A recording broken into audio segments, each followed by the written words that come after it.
Good morning, everybody, and welcome to another episode of Coffee with Chris. On today's episode, I'm going to be talking a bit about how we sometimes blame ourselves for things that aren't our fault. I'm doing that recently, and I don't really know why. Like, why do we do this? Why do we look at a situation that just can't be helped and then start blaming ourselves, saying, if only I did this, if only I did that? Or even blame other people, because we sometimes do the same thing with, say, our partners or our parents when we're younger. Why didn't you just do this? Why didn't you think about that?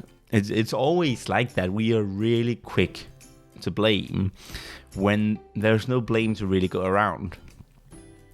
I've been trying to book plane tickets and a place to stay and all of that in order to go visit my girlfriend in Canada.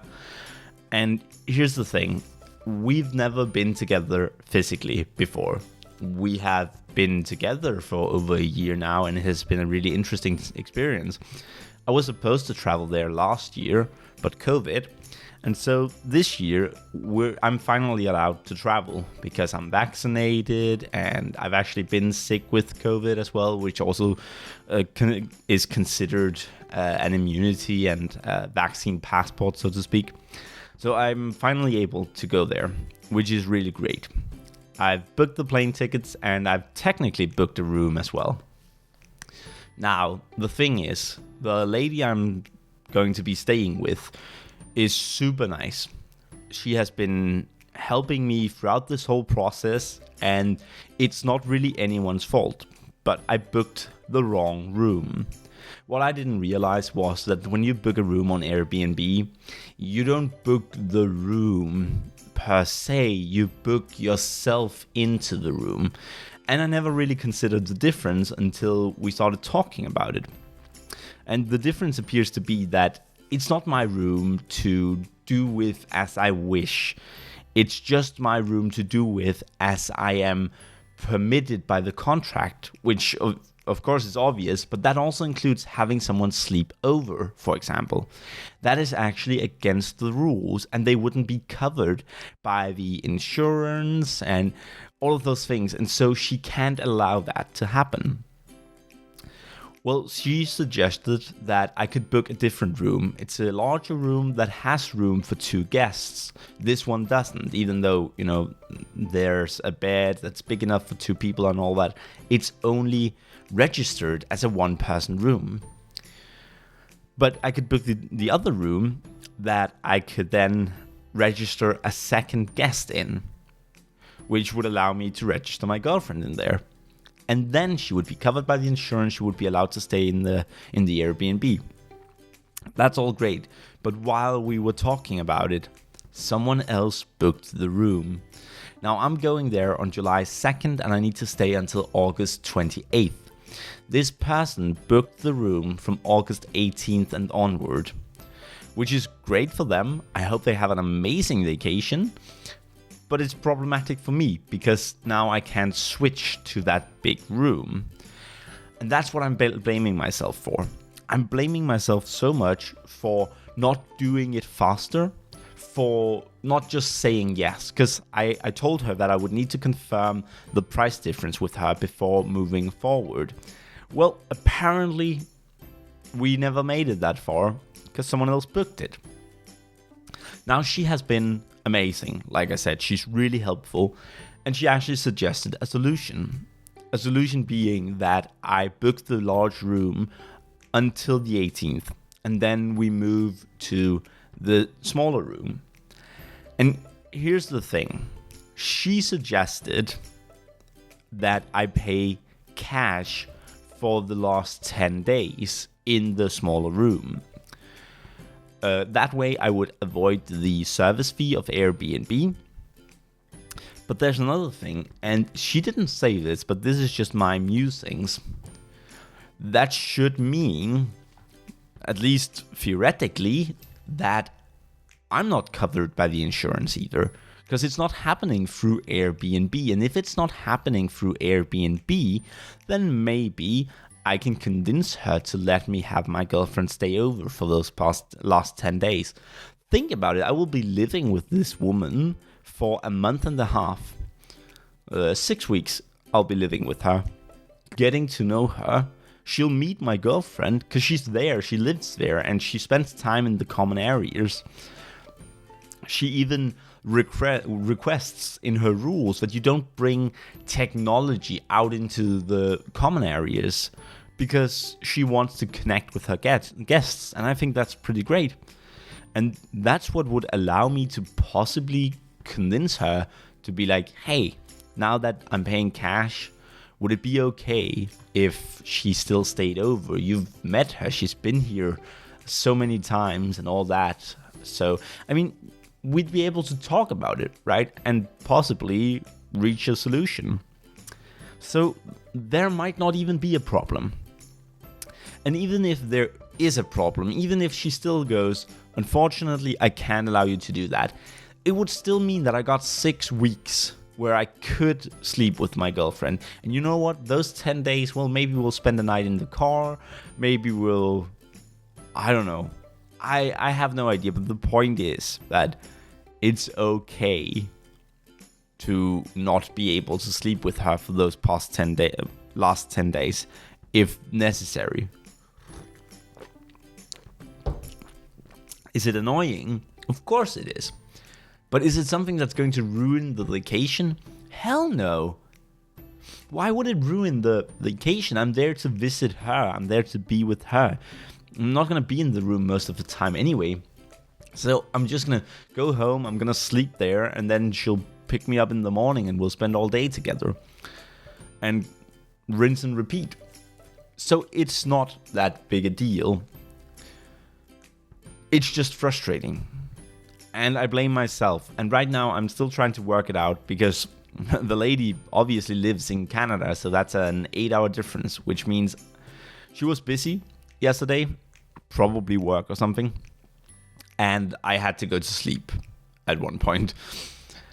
And so when I woke up to the message that unfortunately someone had booked the room. And I've messaged her back saying that I'm very interested in her suggestion about booking, like changing my current reservation to the larger room and then paying her cash for the last 10 days. I'm interested in that. But as I told her, I would need to know the exact price of this. And I'm also requesting that we change my booking to, because right now I'm actually booked for the 3rd of July, since I couldn't get the room from the 2nd of July, and I'm arriving on the 2nd, so I'd have to spend the night in the car, which would have been fun too. I mean, no big deal, right? It's just you can't really do that for 10 days. So if I do end up, getting the larger room, I'm probably going to get the smaller room for the last 10 days too. I can't wait for this to all settle down. And by the looks of it, it should settle down today. But it's going to be a long time. Because I hope she doesn't check it first thing in the morning. For her sake, I hope she doesn't do this first thing in the morning. Because it's a lot of work and all of that. I hope she does it throughout the day. Though that does mean that I'll have to wait for her to actually check it, to do something about it and all that. And it should be solved by tonight. I'm really looking forward to that. Because like I told you, I blame myself a lot. I'm telling myself, why didn't you just book the room immediately? I could have canceled the reservation, made the new reservation. Would have been that easy. And then I'd have the room for all the time. But this might actually work out for the better. And talking to you, whoever you are, about it has actually helped me feel a little more calm about it. I feel more clarification as to what's going on.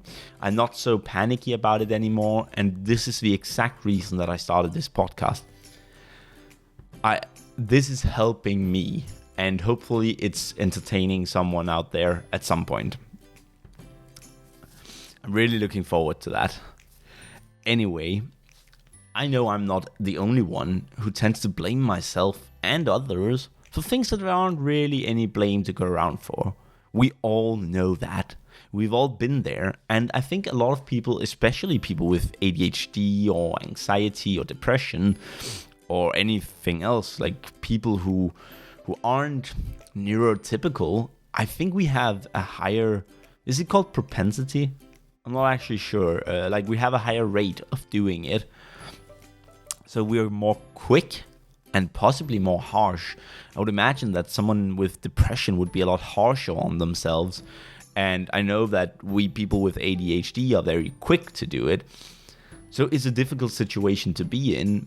And if you're out there listening to this and there's something you blame yourself for, even if you aren't quite sure if you should blame yourself for it or not, please go ahead and share it. Like I've said before, my inbox is always open. There is an email address you can find under my YouTube channel that you're welcome to contact me on as well. It's chris@adolas.com.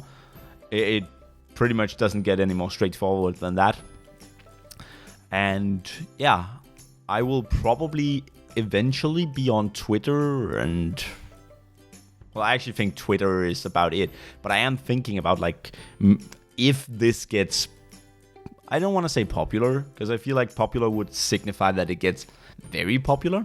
But if this ends up being enjoyed by people, I would imagine myself getting Twitter, Instagram, and possibly even Snapchat in order to engage more with my community. I would honestly love that.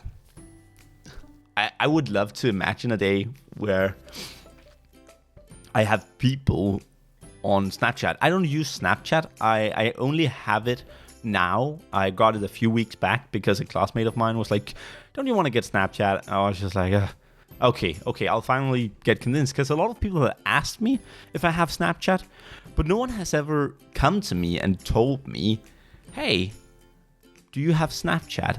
I really want to share things with you. And that was basically how she said it. She asked me if I didn't want to get Snapchat, because she already at the time knew that I didn't have it. And she asked me if I wouldn't be interested in getting it, because there were actually a lot of things that she wanted to share with me. And she felt like, first of all, some of the things is stuff that she shares with multiple people and just wants me to see as well. And second of all, she thinks that Snapchat is a lot easier for her to share stuff with me on. And I kind of agree with her on that now that I've experienced it. But that's the only reason I have Snapchat. I only have one person added. Anyway, that would be kind of cool to engage with my community like that. I like the idea of tweeting and snapping and Instagramming, though admittedly I don't think I would. Actually, Instagram is probably a little too out there. I'm thinking Twitter and Snapchat. And the reason I'm thinking those two are because they would allow me to share in a different way. Whereas like Instagram would just be pictures. And what would I post pictures of? I get the sensation that Instagram is kind of supposed to look good. Maybe I'll create an Instagram at one point to display my work, like my professional work. But I don't think I'll be doing it as a part of this, though I definitely would share it with all of you guys.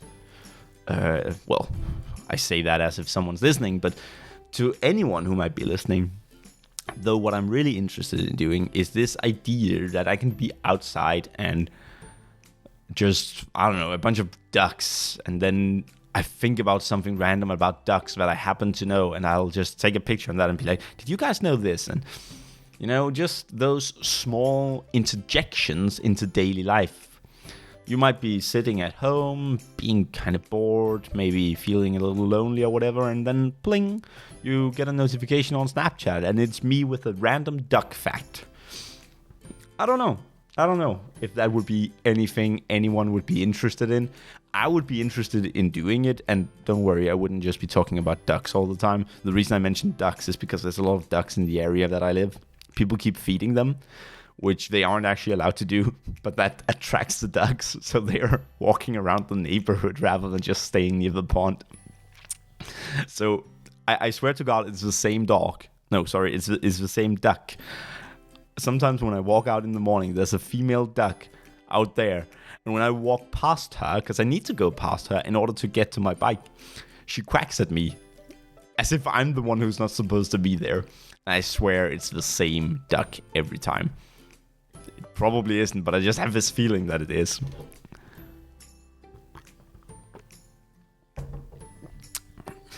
And yeah, I could snap you the random duck that's stalking me. And I could tweet about things that I learned or things that I did or random thoughts that I have. Because I have a lot of random thoughts in my head. And something difficult about a podcast is that it requires me to collect my thoughts, which, as you've noticed by now, I'm not good at. I'll just kind of ramble on and on. I'll start with the subject sometimes and then just keep going until nothing makes sense.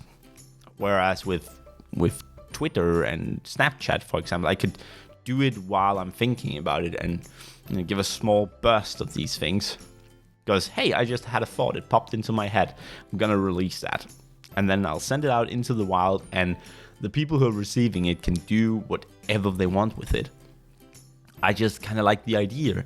And I would probably make it my goal. Like, I have a goal of creating an episode of Coffee with Chris every day. I won't be able to live up to that due to circumstances changing. Like, when I'm going to be traveling, I might do an episode in the airport or something, but I'm not quite sure how I would go about doing that. And in situations like that, it would be kind of great to have something else so that I can still engage with people, but without having to do a podcast. Having to do an episode of a podcast. I'd still want to do the podcast. And also, I'd make it my goal to maybe send out at least 2 snaps and 1 tweet every day, just to keep people engaged, to make sure that you've got something. I'm dreaming big about this. I think this could be great. I want this to be great, and I'm going to keep doing this until it is great. And if it never becomes great, then that's fine too, actually. I'm just going to keep at it because I like doing it. But I have gone way over time now. So I will say goodbye for now, and I'll see you tomorrow. Bye-bye now.